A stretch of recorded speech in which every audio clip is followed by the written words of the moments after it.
अस्सलामुअलैकुम। मैं हूँ ज़ाहिद अली ख़ान। आज जस्टिस अतर मिनल्ला की तरफ से आने वाले मुफस्सल फ़ैसले के बाद मेरा वो मौक़िफ़ दुरुस्त साबित हो गया कि 3 रुकनी बेंच ने जो फ़ैसला दिया वो फ़ैसला मौजूद ही नहीं है, क्योंकि जब बेंच मौजूद नहीं तो फिर फ़ैसला जो है वो कोई नहीं हो सकता। और अब 4 और 3 के हवाले से बात बहुत वाज़ेह हो गई, और अगर अब भी चीफ़ जस्टिस ऑफ पाकिस्तान ने अपने फ़ैसले पर ख़ुद नज़रसानी ना की तो मामलात इससे आगे बढ़ सकते हैं।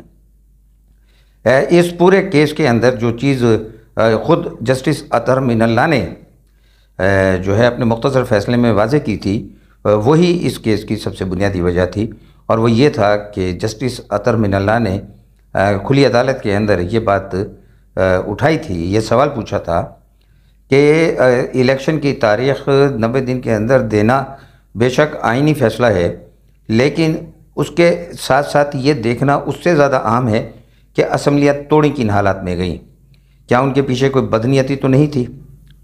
और उन्होंने ये सवालात जो हैं तहरीरी तौर पर चीफ़ जस्टिस ऑफ पाकिस्तान को अरसाल भी कर दिए थे, और इसका मुतालबा और इसकी फरमाइश चीफ़ जस्टिस ने उनसे ख़ुद की थी। अतर मिनल्ला ने अगले दिन ये बात वाज़ेह भी की कि मुझसे खुली अदालत में जो बात की गई और जो फ़ैसला खुली अदालत के अंदर चीफ़ जस्टिस ने लिखवाया, अपने दफ्तर के अंदर जाकर वो फ़ैसला नहीं लिखा। अब वो सारी वजूहात जो हैं जस्टिस अतर मिनल्ला ने अपने फ़ैसले में वाज़ेह करके लिख दी हैं, और उन्होंने असम्बलियाँ तोड़ने के इक़दाम को ही बदनीयती और गैर आइनी करार दे दिया है। इसके बाद इस केस के अंदर पीछे बस कुछ नहीं जाता। यही कुछ जो है 2 रुकनी बेंच जो है सीनियर मोस्ट जजिस के काजी फ़ाइज़ ईसा और अमीनुद्दीन ख़ान ने इसी बुनियाद पर कि ये फ़ैसला जो है 4-3 का है, और ये जो उन्होंने अपना फ़ैसला दिया था कि अज़ खुद नोटिस 184(3) के तहत होने वाली तमाम कार्रवाइयाँ रोक दी जाएँ, वो फ़ैसला अपनी जगह पर कायम है। जिस तरीके से रजिस्ट्रार सुप्रीम कोर्ट के तबादले को चीफ़ जस्टिस ने अमल दरामद नहीं होने दिया, और उनकी अब जानिबदारी जो है वो वाज़ेह तौर पर सामने आ रही है। ये किसी भी ऐसे मुल्क में जहाँ पार्लियामेंट मौजूद हो, जहाँ कवानीन मौजूद हों, जहाँ आइन जो है इन प्लेस हो, वहाँ पर इस तरह की इक़दामात की कोई गुंजाइश नहीं होती। अगर इन्हें इतना ही शौक़ है सियासत करने का तो वो इस्तीफ़ा दें, 2 साल इंतज़ार करें और उसके बाद वो सियासत में आएँ। चौधरी इफ्तिखार भी तो आए थे ना, उन्होंने भी इंसाफ के नाम से ही अपनी एक जस्टिस पार्टी बना ली थी, और उन्होंने देख लिया था कि अवाम ने उनके साथ क्या सलूक किया। इतनी खुली जानिबदारी, आइन की इतनी खुली जो है खिलाफ वर्जी पाकिस्तान में आज तक नहीं हुई। ये सुप्रीम कोर्ट ही है कि जिसने हमेशा पाकिस्तान में गैर आइनी इक़दामात का साथ दिया, और जो चंद जजेस जो हैं वो आज़ाद मनश यहाँ पर आ जाते हैं, उनको सुप्रीम कोर्ट में चलने नहीं दिया जाता। लेकिन इत्तफ़ाक़ ये है कि 2023 में ऐसे आज़ाद मनश जजेस की जो आइन के साथ वफ़ादारी निभाते हैं उनकी तादाद ज़्यादा है, बल्कि वो जजेस जो चीफ़ जस्टिस के हम ख्याल समझे जा रहे थे, उनमें से भी बहुत से जजेस जो हैं वो आइन के साथ खड़े होने का इंदिया दे चुके हैं। ऐसा बहुत कुछ रिपोर्ट्स के ज़रिए और मालूमात के ज़रिए जो हैं आवाम तक पहुँच रहा है। चीफ़ जस्टिस जो हैं पाकिस्तान के, वो इसीलिए फुल कोर्ट नहीं बना रहे कि उन्हें मालूम है कि फ़ैसला उनके ख़िलाफ़ आएगा। उन्होंने जो 6 रुकनी बेंच बनाया था, जो यानी उन्होंने अपने उन्होंने पहला तो आप देखिए कि इस बहरान पैदा कहाँ से हुआ। वो जो 163A के तहत उन्होंने जो फ़ैसले 2 मुख्तलिफ़ फ़ैसले दिए, और पंजाब में जो है एक पार्टी को हुकूमत दिलवाने के लिए आइन को रीराइट कर दिया, वो फ़ैसला तो कभी भी काबिल कबूल नहीं हो सकेगा, और चीफ़ जस्टिस ऑफ पाकिस्तान अपने उस गैर आइनी इक़दाम से कभी नहीं बच सकेंगे। आज नहीं तो कल उसके ख़िलाफ़ कार्रवाई होनी है। चीफ़ जस्टिस ऑफ पाकिस्तान से जो है वो सुप्रीम कोर्ट नहीं है। सुप्रीम कोर्ट पाकिस्तान के आइन के मुताबिक चीफ़ जस्टिस और तमाम सुप्रीम कोर्ट के जजेस पर मुश्तमिल हो तो वो चीफ़ जस्टिस, वो सुप्रीम कोर्ट कहलाती है। ये बात अब सीनियर मोस्ट जजेस और बार बार कह चुके, लेकिन उस पर कोई असर नहीं हो रहा, या जब किसी बात का कोई असर नहीं हो रहा होता तो आप जानते हैं कि उसके पीछे कुछ न कुछ ज़ाती मफाद होता है, बल्कि कुछ न कुछ नहीं, यहाँ तो बिल्कुल खुलेआम ज़ाती मफाद दिखाई दे रहा है। पूरी कौम यानी पूरी कौम इस वक्त आइन के साथ खड़ी है, और एक टोला जो है वो गैरानी इक़दाम के साथ खड़ा हुआ है।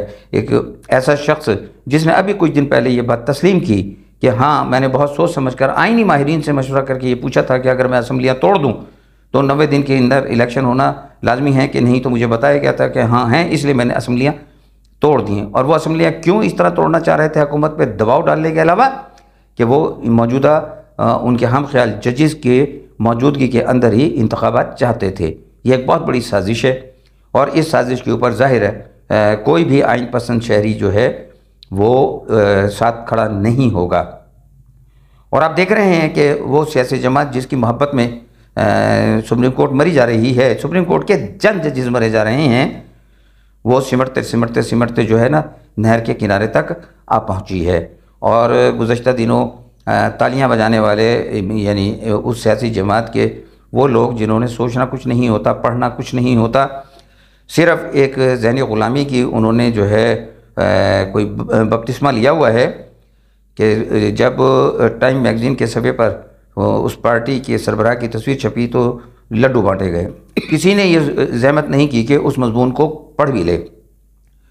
टाइम मैगज़ीन में उस मज़मून के अंदर इतनी तफसील से उस शख्सियत के बारे में जिसने लड्डू बांटे रॉन्ग डूइंग से जिक्र किया गया है कि वो शख्सियत जो पाकिस्तान को सुबह से शाम तक बैठ कर जो है ना मगरबी और अमरीकी ममालिक के अंदर मौजूद कानून की पासदारी के दर्स दिया करते हैं, वो उस गैर मुल्की जरीदे ने, उस मौक़र जरीदे ने वो सब गलत बातें जो हैं जो इस पार्टी से और इस पार्टी के सरबराह से मंसूब हैं उनको दोहराया और बताया कि पाकिस्तान का मौजूदा सियासी बहरान उस एक शख्सियत की वजह से है।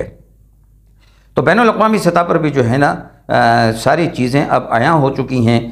चीन के साथ हमारे ताल्लुकात ख़राब हुए, सऊदी अरब के साथ हमारे ताल्लुकात ख़राब हुए, ईरान के साथ हमारे ताल्लुकात ख़राब हुए, अमेरिका के साथ हमारे ताल्लुकात ख़राब हुए और रूस के साथ हमारे ताल्लुकात ख़राब हुए सिर्फ़ जहालत की वजह से, बेवकूफ़ी की वजह से कि जो शख्स काउंसलर का अहल नहीं था उसको एक जो है झूठे अरस्तू ने मुंतखब किया और बल्कि पता नहीं कब से कितनी दहाइयों से इस प्रोजेक्ट पे काम हो रहा था और पाकिस्तान की ऐसी तैसी करने के लिए उसको लाया गया। वो सब कुछ अब यहाँ हो चुका है, सब कुछ अब बैनुल-अक़वामी मीडिया के अंदर भी आ रहा है और वो जो साजिशें थीं और जो झूठ बोले जा रहे थे वो एक एक करके सब अवाम के सामने आ चुके और अमेरिका के अंदर भारी माहाना फ़ीस के एवज़ जो है अमेरिकी हुकूमत के साथ रवाबित उस्तवार करने के लिए जो PR फर्म्स हायर की गई हैं वो उस पर भी पाकिस्तान के अंदर जो है सख्त रद्द-ए-अमल है। और जितने भी गैर मुल्की जो है जिनका पाकिस्तान के साथ कोई ताल्लुक़ नहीं है उनकी तमाम की हमदर्दियाँ भी उसी एक शख्स के साथ हैं। उसके अलावा आज पाकिस्तान की हुकूमत ने वाज़ेह तौर पर चीफ जस्टिस ऑफ पाकिस्तान से इस्तीफ़े का मुतालबा कर दिया है। ये एक तो मरीम नवाज़ ने अपनी तरफ से किया और दूसरा इस वक्त मौजूदा वफाकी वज़ीर इत्तलात जो हैं मरियम औरंगज़ेब, उन्होंने बाकायदा एक प्रेस कॉन्फ्रेंस करते हुए इस बात का मुतालबा किया कि हुकूमत चाहती है कि चीफ जस्टिस ऑफ पाकिस्तान अपनी जानिबदारी के तहत जो है जो उन्होंने ज़ाहिर की है और जो नज़र आ रहा है वो अपने ओहदे से इस्तीफ़ा दें। वो आइन के साथ नहीं बल्कि वो एक शख्स के साथ खड़े हुए हैं। ये बहुत बड़ी तब्दीली है। मैं बहुत अरसे से ये बात कहता आ रहा हूँ कि पाकिस्तान में पोलियो ज़दा पार्लियामेंट जो थी वो बहुत नुकसानदेह थी। अब पार्लियामेंट ने अपनी रीढ़ की हड्डी को बहाल किया है, अपनी टांगों में जान पैदा की है और वो आइन के साथ खड़ी हो गई है। अभी बहुत सफ़र करना है पार्लियामेंट ने और ये उसका पहला मुकाबला है। आइन, हर इदारा आइन की कोख से जन्म लिया हुआ है, कोई इदारा कोई हैसियत नहीं रखता। अब पार्लियामेंट को चाहिए कि वो इस मुहाज़ आराई को लंबा करने की बजाय अपनी तवज्जो जो है सिर्फ़ कानून साजी पर दे। कानून साजी के तहत जजों की आला अदालतों के अंदर जजों की तैनाती का एक वाज़ेह तरीक़ाकार तय किया जाना चाहिए। ये सब कुछ जजों पर नहीं छोड़ा जा सकता और जो है आला अदालत में इस तरीके से जज आने भी नहीं चाहिए। उसका कोई एक गैर जानिबदार इदारा हो जो बराह रास्त बहुत सख्त टेस्ट के बाद जो है हाई कोर्ट और सुप्रीम कोर्ट के जजों के लिए इंतखाब करे और ऐसे अफराद का करे जिनकी आइन के साथ वाबस्तगी पे कोई सवाल ना उठ सके, जिनका कोई सियासी पस मंज़र ना हो, जो किसी सियासी घराने से ना हो, जिनका कोई अज़ाइम ना हो, जिनके चैम्बर जो हैं वो सियासत का गढ़ ना हो, जिनके जो है मुस्तक़बिल में सियासत में आने के कोई अज़ाइम ना हो। ऐसे गैर जानिबदार जजेस जो हैं और इन तमाम जजेस की और तमाम सरकारी उमाल जितने भी हैं उन सब की मुराद और तनख्वाहें जो हैं वो अपनी हदूद के अंदर लेकर आएँ, इंसानी हदूद के अंदर लेकर आएँ। उन्हें वो तमाम मसाइल जो हैं उनका एहसास होना चाहिए कि महीने के इख्तिताम पर जो है उन्हें अपनी जेब से बिल भरना पड़े, उन्हें अपनी जेब से अपने बच्चों की फ़ीसें अदा करनी पड़े, उन्हें अपनी जेब से यूटिलिटी स्टोर से जाकर खाने पीने की अशिया लेनी पड़े। ये तमाम मुफ्त के जब सिलसिला ख़त्म होकर वो अपनी जेब से अखराजात करेंगे तो तब उन्हें एहसास होगा कि मुल्क कैसे चलाया जाता है। अब तो पेट भरे की बातें हैं, वो किसी किस्म का उन्हें कोई मसला नहीं है। बच्चे उनके गैर मुल्की पासपोर्ट लिए जेबों में डाले घूम रहे हैं और वह पाकिस्तान के अंदर बैठकर वो ओहदा जो अवाम ने उन्हें दिया है अवाम के ख़िलाफ़ इस्तेमाल करते हुए शर्म महसूस नहीं करते। हर इदारे के अंदर पार्लियामेंट को जो है वो इस्लाहात लेकर आनी होंगी। तमाम जितनी भी अकेडमीज़ हैं, वो सिविल सर्विस अकेडमी हो, वो फ़ौज की अकेडमी हो, मुसल्लह अफवाज की अकेडमी हो, जुडिशल अकेडमी हो, तमाम के अंदर जो है एक ऐसा निसाब जो है वो ख़ुद मुरतब करके देना होगा जिसके अंदर पाकिस्तान के आइन को तरजीह अव्वल के तौर पर पेश किया गया हो, जहाँ उन्हें तकब्बुर ना सिखाया जाता हो, जहाँ उन्हें ओहदे को हथियार के तौर पर इस्तेमाल करना ना सिखाया जाता हो, जहाँ सिखाया जाता हो कि ये ओहदा जो है ये ताकत की निशानी नहीं बल्कि ये ज़िम्मेदारी की अलामत है और इस ज़िम्मेदारी से तुम्हारे कंधे झुक जाने चाहिए, तुम्हारी नज़रें झुकी हुई होनी चाहिए, तुम्हारे अंदर इनकसार होना चाहिए। तुम अवाम के खादिम हो, तुम्हें उनकी तरह से ज़िंदगी गुजारनी है, तुम्हें उनके लिए ज़िंदगी गुजारनी है। यहाँ पर जो अभी जिसके पास भी इख्तियार है वो अपने आप को उस जगह का जो है अंदाज़ा समझता है। वो थाने के मुहर्रिर से लेकर सुप्रीम कोर्ट के चीफ जस्टिस तक एक रवैया है सरकारी मुलाजमीन का। ये सब ख़त्म करना होगा और ये सब कैसे ख़त्म होगा? तरबियत के ज़रिए, स्कूलों की तरबियत के ज़रिए। स्कूलों के अंदर बेतहाशा जो है ना बच्चों का जहन आज भी जो है एक शख्सियत और एक पार्टी के बारे में रोज़ परंगदा किया जाता है। इसकी रोकथाम करनी होगी। किसी सियासी जमात के बारे में जो है किसी तालीमी इदारे के अंदर कोई गुफ्तगू नहीं होनी चाहिए। तालीम के वक्त सिर्फ तालीम, जिस बच्चे ने सियासत में हिस्सा लेना है वो अपनी तालीम मुकम्मल करने के बाद हिस्सा लेगा। तमाम जामियात के अंदर जो है यही तरीक़ाकार होना चाहिए। तमाम बच्चे जितने भी हैं पहली क्लास से लेकर और PhD की सतह तक जो बच्चा तालीम हासिल कर रहा है उसकी अखलाकी तरबियत और कानून की पासदारी के हवाले से उसकी शख्सी किरदारी जो है किरदार साजी वो बहुत ज़रूरी है और उसी पर तवज्जो दी जानी चाहिए। और ये जो आप आटों में लाइनों में लगा कर आटा तकसीम करते हैं और कर्जा और इस तरीके के जो है आईवाश किस्म के इक़दाम करते हैं, इससे गुरेज कीजिए। ये हुकूमत का सबसे बदतरीन फैसला है। चीज़ें किसी भी दुकान पर कोई शख्स जाए और वो वहाँ से उसी निर्ख पर जो है सस्ते निर्खों के ऊपर चीज़ें ख़रीद सके। लोगों की इज़्ज़त नफ्स को दाव पर आपने लगा दिया और ये क्यों किया? ताकि आपकी बालादस्ती जो है उन पर कायम रहे, वो आप अपने आप को आपका मोहताज समझें। ये सिलसिला मज़ीद नहीं चलना चाहिए। आवाम का हक़ हाकमियत आपको कबूल करना होगा, इदारों को कबूल करना होगा और जो अदलिया के बारे में जितनी भी ज़रूरी इक़दाम हैं पार्लियामेंट को वो ले लेने चाहिए। अब आइन के साथ खड़े होने का वक्त है, आइन की बालादस्ती का वक्त है। वमा अलैना इल्लल बलागुल मुबीन।